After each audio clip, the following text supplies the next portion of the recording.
Jon Stewart made his big debut last night, I guess a return debut, and he did it very much in Jon Stewart fashion. Indecision 2024. It's been a long time since we've heard words like that, but he also did it with a scathing look at both Joe Biden and Donald Trump, the subject of age, going after the media in their treatment and the surrogates that support both of these individuals. Here's what he had to say. Welcome to The Daily Show. My name is Jon Stewart. Now, where was I? These two candidates, they are both similarly challenged. And it is not crazy to think that the oldest people in the history of the country to ever run for president might have some of these challenges. Now, Democrats will say that any criticism like this, especially of Biden, is unfair because you just don't know Biden like they know Biden. I was in almost every meeting with the president, and the president was in front of and on top of it all, coordinating and directing leaders who are in charge of America's national security, not to mention our allies around the globe. Did anyone film that? I'm not trying to be cruel. I didn't want to have to do this on my first date. Come over here.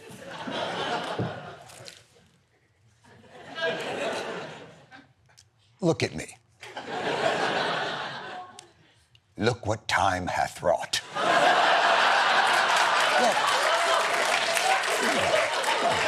The response in Gaza has been over the top.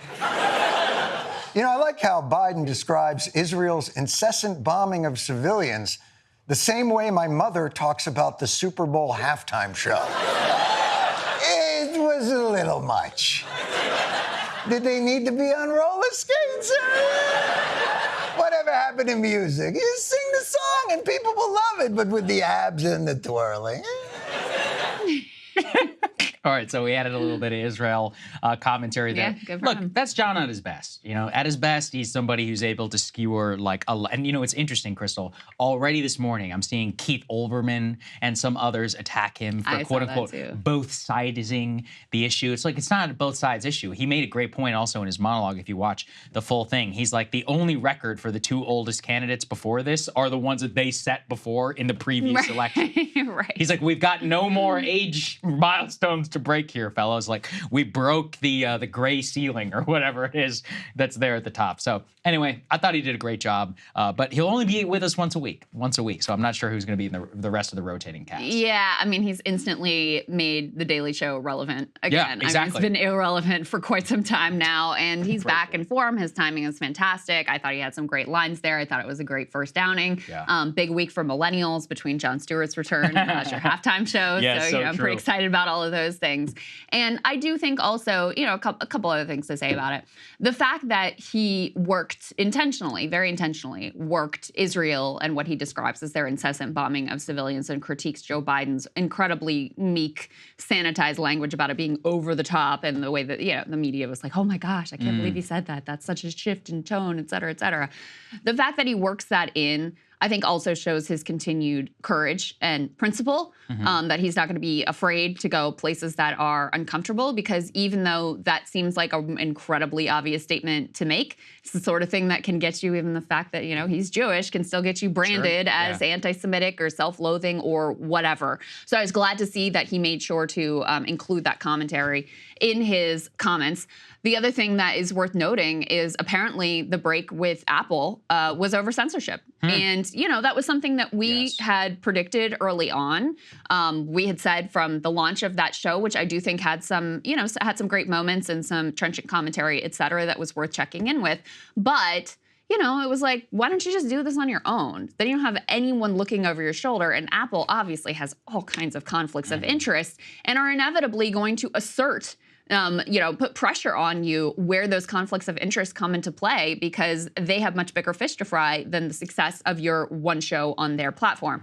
So that rubber eventually hit the road, and good for him for saying, no, screw you, I'm not doing it. I'm not putting up with this censorship. You know, I'm at a point in my life where I don't have to and I don't want to, and so I'm going to go back to The Daily Show and offer my commentary there at least once a week, and hopefully he doesn't face any sort of similar censorship concerns from the folks at Comedy Central. Yeah, you're right. I mean, so if people don't remember, he had disagreements with them for wanting to do episodes on China, AI, and then the upcoming 2024 election. Obviously, for Apple, it's like, yeah, they manufacture all their stuff in Shanghai and Shenzhen and Guangzhou. Like, they can't be having delays over here because of the subsidized Apple TV product, which barely was working and bringing them any money. It's like a lost leader for them, so it didn't make any sense. For Comedy Central, I hope it works out. I'm curious just to see whether he'll have the staying power. I mean, I think he probably will because he's so famous. If he keeps this up, you know, kind of going in areas where, if he keeps it up in terms of going in areas which most of the mainstream media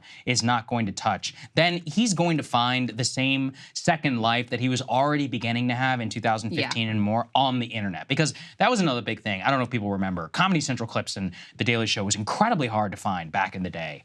They were very restrictive in terms of their streaming service. But this one, they tweeted it out. They put it out on YouTube. I'm hoping they don't try and copyright like this video, for example. And I think that's a smart play because in the modern age, that stuff really does not work with trying to keep people from being able to see anything except in a certain place. It really is. You have to kind of have to be everywhere. And this is, you know, as you said, this is the first time I felt like The Daily Show is relevant since he left. Yeah. When Trevor Noah and all that, the only time I ever paid attention was when Trevor Noah left, and that was it. Or when he did something that was like particularly cringe and embarrassing. Sure, right, for himself. Yeah, good point.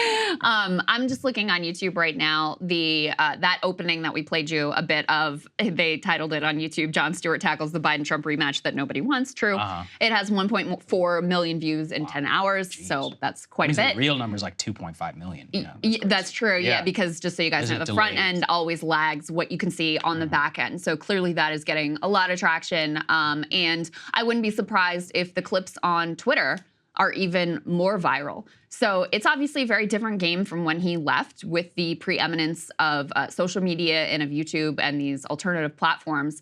And so as long as they're leaning into that and unafraid of people sharing the content, of putting the clips up on YouTube, of not copywriting people like us who want to, you know, play a bit of it and give people a taste of it, I think it will be successful. I think it'll be relevant. I think it'll be, you know, another important voice to have that frankly has been really sorely missing, because the thing with Jon Stewart is, like, yes, obviously he's like liberal. His politics are pretty standard issue liberal, honestly.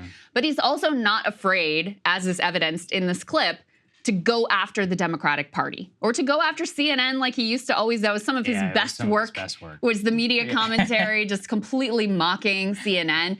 You know, while he was off of The Daily Show, when he went on with Colbert and did his whole bit about the lab leak, it was freaking hilarious. And that was at a time when it was still like, oh, you can't really say this. You still can't really go there. And he went there and was completely unapologetic about it. And so that type of fearlessness is, you know, something that is welcome and always a good addition. And he's just funny and has good timing and is a good comedic writer and has a good team around him. So excited to see what he has for us in the future. Even, I mean, again, some of his politics are like cringy lib stuff that we're not going to agree with. I was going to say, some of the Ukraine things that Jon has done, they're questionable. Some stage time that he's taken up with certain people, including some people that he had on his show yesterday. But you're not always going to agree with it. At least it's not just like DNC brainworms all day, every day. So I will take it all day. It's not Rachel Maddow saying, well, he can ride a bike, and that means that he's not too old to be the president.